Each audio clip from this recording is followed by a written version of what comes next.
Sekarang saya tidak ragu-ragu mengatakan presiden ke-8 kita adalah bajingan tolol. Anda bayangkan psikologi kita kalau nanti itu ada Prabowo, di situ ada putra Wakanda.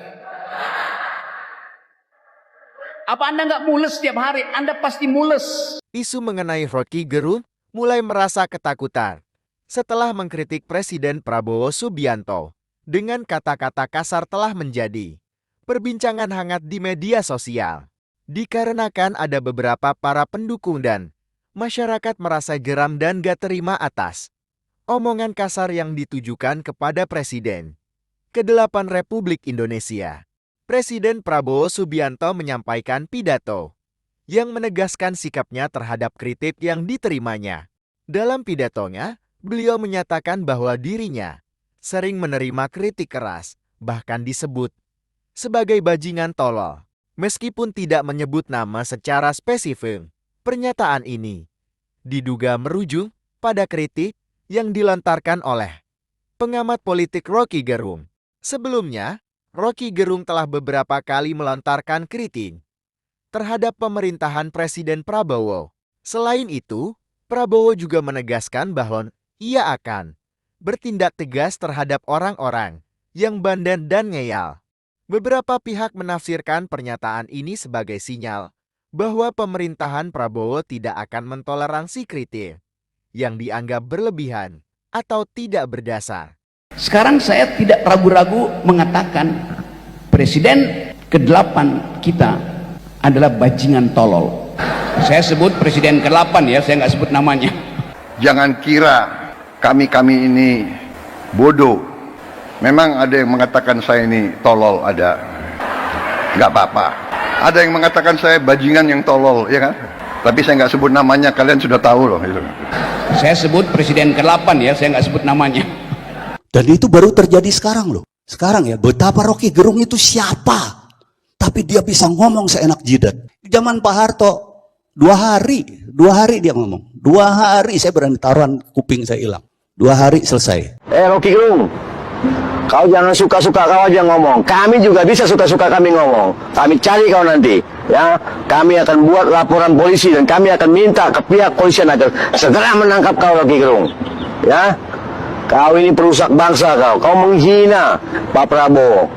Enggak, bukan soal ditangkap doang. Hilang. Anda nggak percaya itu? Anda masih bisa tanya sama Eva Arnas, suaminya hilang. Jadi Hamdun. Iya, dan saya kenal betul. Banyak, Wiji Tukul saya kenal. Hilang. Nggak apa-apa. Tapi kami paham dan kami mengerti. Begitulah kita harus secara tega mengatakan bahwa yang saya ucapkan itu dibenarkan oleh pengadilan. Bersihkan dirimu sebelum kau dibersihkan. Presiden ke-8 kita adalah bajingan tolol. Saya sebut presiden ke-8 ya, saya nggak sebut namanya. 2014 yang lalu dia mengatakan Prabowo sakit jiwa lah, psikopat dan sebagainya. Ya Allah, kasihan Pak Prabowo. Tapi ini adalah fitnah-fitnah yang terus dilontarkan untuk menjegal orang yang tahu masalah. Karena dalam negara seperti kita ini ada kelompok yang berkepentingan, kalau bisa yang berkuasa ini orang yang nggak tahu masalah. Kenapa? Untuk gampang ditunggangi. Kepentingan-kepentingan asing, kepentingan pemodal besar, kepentingan kekuatan-kekuatan gelap hanya mungkin beroperasi di Indonesia ini, di negara kita ini, apabila yang berkuasa orang yang tidak mengerti persoalan. Kami nggak terima. Kami garda terdepan, Grip Jaya akan mengawal Pak Prabowo Subianto dan Mas Gibran Raka Buming Raka. Silakan kau mau mengkritik, silakan, itu hak kau, tapi kau jangan menghina dan menggunakan kata-kata yang tidak baik. Ya, kami juga bisa marah sama kau, kami cari kau nanti. Jika pihak polisi tidak segera mencari Rocky Gerung, menangkap Rocky Gerung, memproses hukum Rocky Gerung. Kemudian beliau menyebutkan ada yang mengatakan saya bajingan tolol, bajingan yang tolol tuh. Tapi Anda tahu kan siapa dia? Lalu saya kemanjiran WA untuk bertanya, apakah itu yang dimaksud oleh saya yang ketika itu menyebutkan istilah bajingan tolol? Ya tentu semua orang tahu konteksnya bahwa saya mengucapkan istilah bajingan tolol itu pada Presiden Jokowi waktu itu karena kebijakan dia yang tidak masuk akal tuh. Dan itu yang ditakuti. Padahal luar biasa Pak Prabowo, orang yang sangat rekonsiliatif, dia sangat menjaga persatuan. Saya tahu betul itu orang tidak pernah membenci orang, tidak pernah memusuhi orang. Begitu Jokowi kehilangan kekuasaannya, dia jadi rakyat biasa, nggak ada yang peduli nanti. Tetapi ambisi Jokowi adalah mempertahankan legasinya. Dia memikirkan nasibnya sendiri, dia nggak pikirin nasib kita. Itu bajingan yang tolol. Tapi bajingan tolol itu sekaligus bajingan yang pengecut. Ajaib, bajingan tapi pengecut. Para seorang intelektual, seorang akademisi, walaupun punya pandangan yang dia yakini, tapi tidak boleh pakai kata-kata yang seperti itu menurut saya. Dan saya kira beliau sendiri sudah sadar, ya, dan beliau sudah minta maaf. Tapi saya katakan tidak benar itu. Saya masuk kabinet, saya lihat Pak Jokowi dari dekat, saya menterinya beliau, saya melihat keputusan-keputusan beliau, saya lihat pengarahan-pengarahan beliau, semuanya untuk kepentingan bangsa dan rakyat. Lalu orang bertanya, apa Pak Rocky nggak berani kritik Pak Prabowo? Lalu saya bilang, apakah Prabowo Subianto itu ijazahnya palsu? Apakah Prabowo Subianto itu punya ambisi untuk meneruskan kembali proyek-proyek Jokowi? Apakah Prabowo Subianto ingin menambah kereta cepat? Apakah Prabowo Subianto ingin membangun istana untuk kepentingan dia sendiri? Dan semua pertanyaan retorik itu tentu terarah pada keinginan publik untuk melihat bagaimana presiden yang dipilih dengan elektabilitas yang sangat signifikan dan popularitas dan acceptability yang sangat tinggi itu didalilkan untuk menjadi pemimpin yang betul-betul mengeksekusi kebijakannya. Kan itu sebetulnya implisit di situ tuh. Jadi Ingin rakyat menuntut pemerintah yang bersih, yang benar, yang bekerja dengan benar. Jadi saya ingin tegakkan itu. Kepentingan hanya untuk bangsa, rakyat, tidak ada kepentingan lain. Yang tidak mau bekerja benar-benar untuk rakyat, ya saya akan singkirkan. Ya, mau lebih jelas lagi? kepentingan rakyat itu berbeda dengan dukungan mobilisasi yang diberikan ketika Jokowi menjadi presiden. Kepentingan rakyat di era Prabowo sungguh-sungguh strategis karena ada tuntutan keadilan yang tidak diperoleh sebelumnya di rejim Jokowi. Nah, dalam keterangan itu kita melihat bahwa Prabowo mulai mengambil jarak dan pasti harus ambil jarak dari pemerintahan sebelumnya, yaitu pemerintahan Presiden Jokowi. Jelas ini pidana, jelas ini penghinaan. Ya, kau bilang Pak Prabowo bangsat, tolol, kau yang bangsat.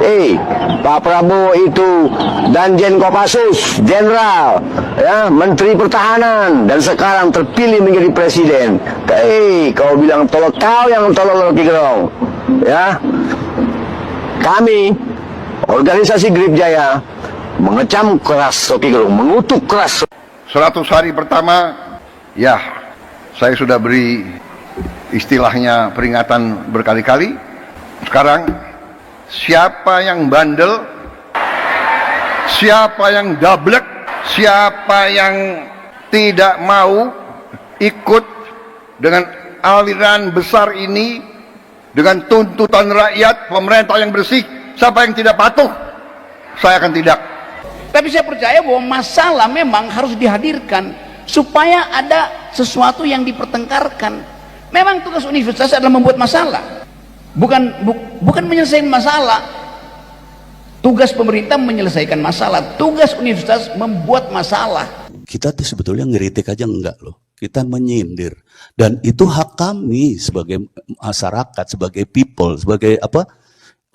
Sebagai rakyat, itu hak kita untuk melakukan kontrol sosial. Dan itu baru terjadi sekarang loh. Sekarang ya, betapa Rocky Gerung itu siapa? Tapi dia bisa ngomong seenak jidat. Gitu kan. Zaman Pak Harto, 2 hari dia ngomong. 2 hari saya berani taruhan kuping saya hilang. 2 hari selesai. Enggak bukan soal ditangkap doang. Hilang. Anda nggak percaya itu? Anda masih bisa tanya sama Eva Arnas, suaminya hilang. Dedi Hamdun. Iya, dan saya kenal betul. Banyak, Wiji Tukul saya kenal. Hilang. Dari dulu saya diejek, dari dulu saya difitnah. Sekarang pun mereka tidak percaya.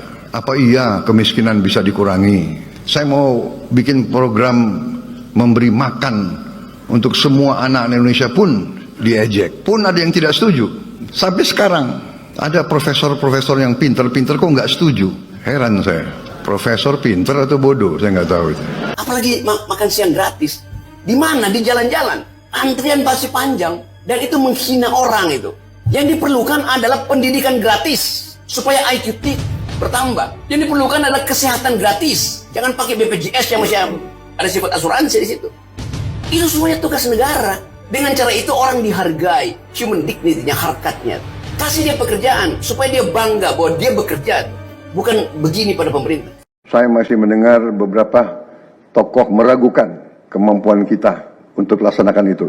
Saya tidak katakan bahwa ini bisa selesai dalam 1 minggu, 2 minggu, atau 3 bulan. Tidak ada di antara kita yang punya tongkat Nabi Sulaiman. Tapi kita bisa berhitung, kita bisa mengelola, kita bisa alokasi dana, kita bisa kerahkan sumber daya. Dan kita akan mencapai target yang kita tentukan. Saya hakul yakin, saya pertaruhkan kepemimpinan saya. Bagi saya, makan bergizi untuk anak-anak dan ibu hamil ini adalah strategik. Yang tidak mendukung hal ini, silahkan keluar dari pemerintah yang saya pimpin. Namun, penting untuk dicatat bahwa mengkritik silahkan. Tapi kalau hanya memprovokasi dan menghina itu yang harus ditindak agar orang seperti Rocky Gerung sadar diri. Orang semacam ini emang orang yang ingin menghancurkan negara dan memecah belah masyarakat. Semoga dengan video ini masyarakat lebih paham dan bijak terhadap orang-orang yang memiliki niat-niat jahat serta ingin memprovokasi. Salam hormat, salam akal sehat.